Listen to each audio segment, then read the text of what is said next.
Et donc voilà, nous sommes en face du lago Isabal, à côté du castre des San Felipe de Lara. De Lara. On fait un petit tour, en plus on peut y nager, on peut y pique-niquer, il y a un restaurant. Et en fait de l'autre côté, il y a un point de vue sur le Rio Dulce. Parce que le château donc, de San Felipe de Lara, c'était une forteresse en fait contre les pirates. C'est pour ça que dans la ville, là, il y a plein de restaurants avec des pirates et tout. Donc voilà, ça a l'air plutôt sympa. Hein. Donc voilà, nous sommes les seuls. On aime bien. Donc là, il y a tous les jardiniers en fait qui sont là. Il y a des jolis bateaux aussi hein, qui rentrent dans la baie quand même. Hein. Je sais pas si vous voyez au fond là. Parce qu'en fait, il est dit que c'est une des zones les plus sûres de la côte Caraïbe. Alors pas en termes de sécurité par rapport au vol ou autre chose, mais par rapport aux cyclones. En fait, c'est une zone qui est protégée naturellement. Donc du coup, le risque est moins important dans cette zone. Alors les gens viennent tous stationner avec leurs gros yachts, leurs bateaux de plaisance, etc. Voilà, nous rentrons dans le château, qui a donc été une prison à un moment, ainsi que donc qu'un fort militaire. Et donc nous nous trouvons donc dans la cuisine. Petite cuisine quand même. Hein. En fait, c'est très mignon. C'est vraiment un petit fort tout mignon qui en fait a été utilisé durant le XVIe siècle pour les échanges commerciaux entre le Guatemala et la métropole espagnole. Donc voilà, avec le patio principal. C'est quand même petit parce qu'en fait il y a déjà écrit Salida alors qu'on vient juste d'en rentrer. On aime bien passer par des petits endroits comme ça là. Là. Avec les persiennes bien sûr. Et on a avec vue sur le lac. Ah, et un petit canon.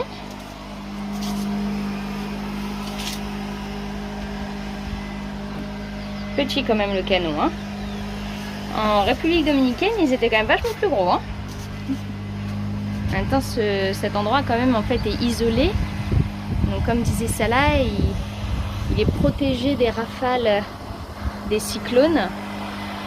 Donc c'est pour ça qu'en fait je pense que ce fort est aussi mignon.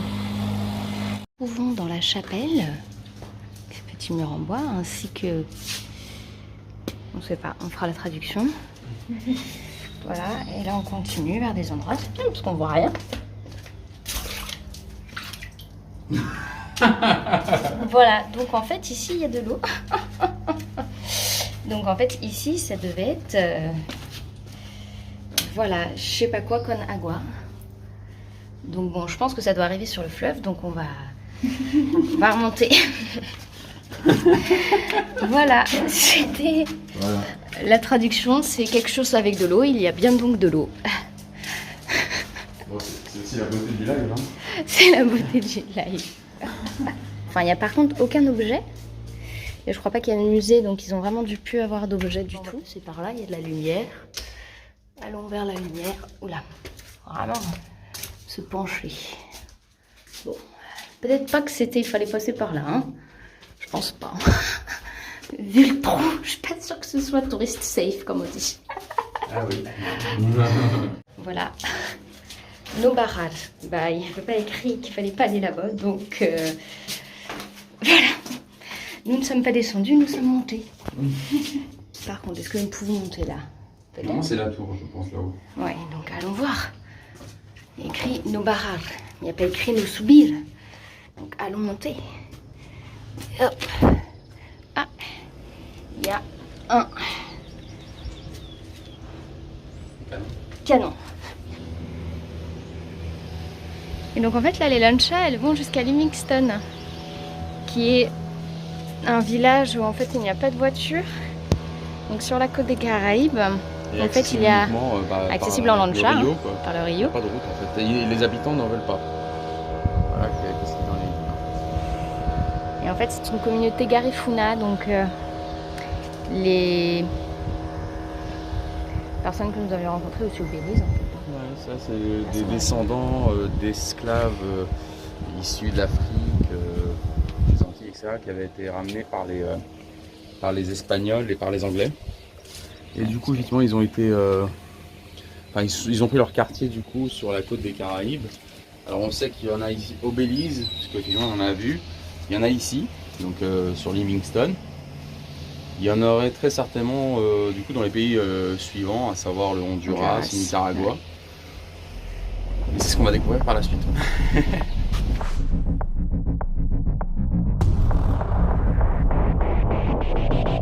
Je pense contre les pirates là, c'était plutôt bien positionné. Regarde, ça arrivait là.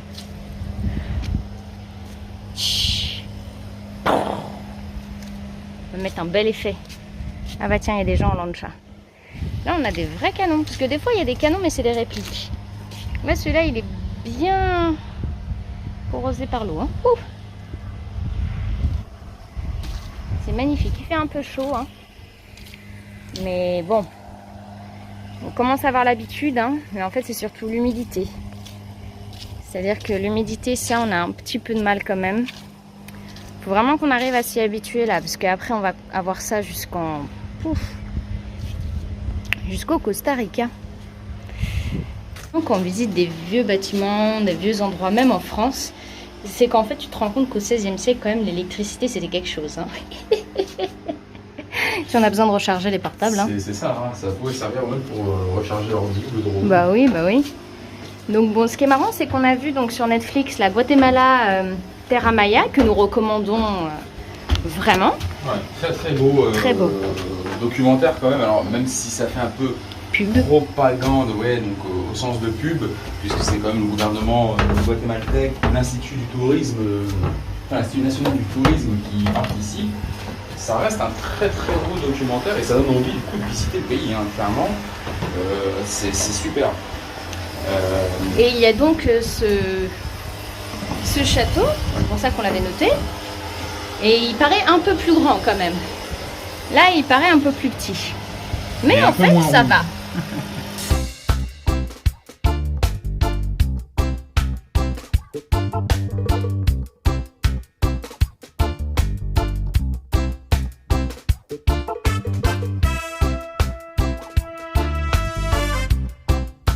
Thématique hein, quand on visite les sites des petits endroits.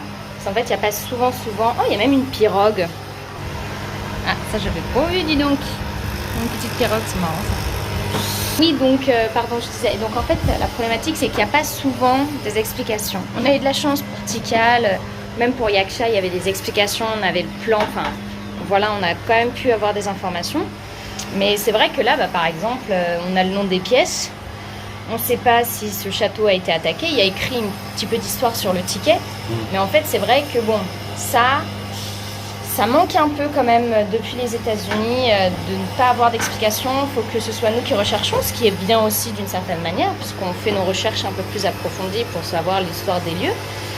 Mais on n'a pas toujours Internet, donc des fois on oublie. Et on se retrouve avec des endroits où on se dit mais qu'est-ce qui a pu se passer là? Donc bon. Je pense que du coup aussi c'est parce qu'on paye l'accès au château, mais surtout l'accès au jardin.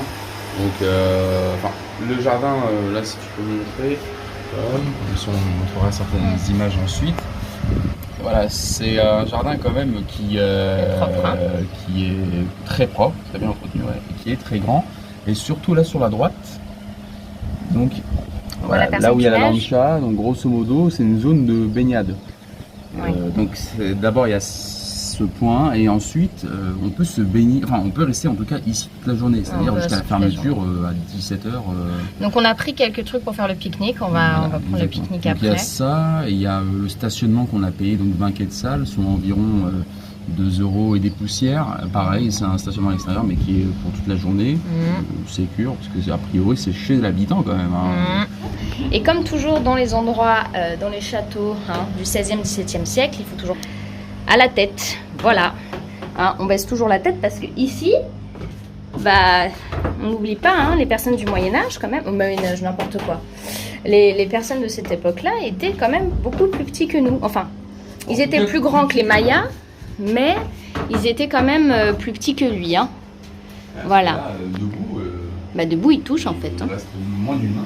Voilà. Et même moi, pourtant. Hein, donc bon, on comprend qu'en fait, quand les Espagnols ont dû arriver, ça a dû faire quelque chose quand même. Hein. Mais c'est quand même vraiment magnifique. Et le Guatemala, pour l'instant, très différent du Belize, très sympa. Les gens sont très sympas aussi. Pour l'instant, on n'a pas eu de problème. Hein. Comme on a dit, on a pu dormir hier au Texaco, donc la station-service. Et vraiment là, pour l'instant, on est plutôt content parce que ça se passe bien. Et donc voilà, on va vous tenir au courant. Maintenant, nous sommes côté Rio, alors que de l'autre côté, nous étions côté Laguna. On peut faire du jet ski.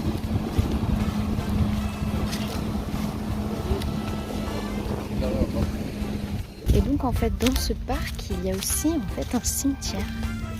Alors les cimetières guatémaltèques sont extrêmement colorés, comme ceux du Mexique bien sûr, mais ils sont tout en pierre, ils sont très colorés, toujours dans les couleurs bleues. À la semaine prochaine pour un nouvel épisode. Ciao ciao.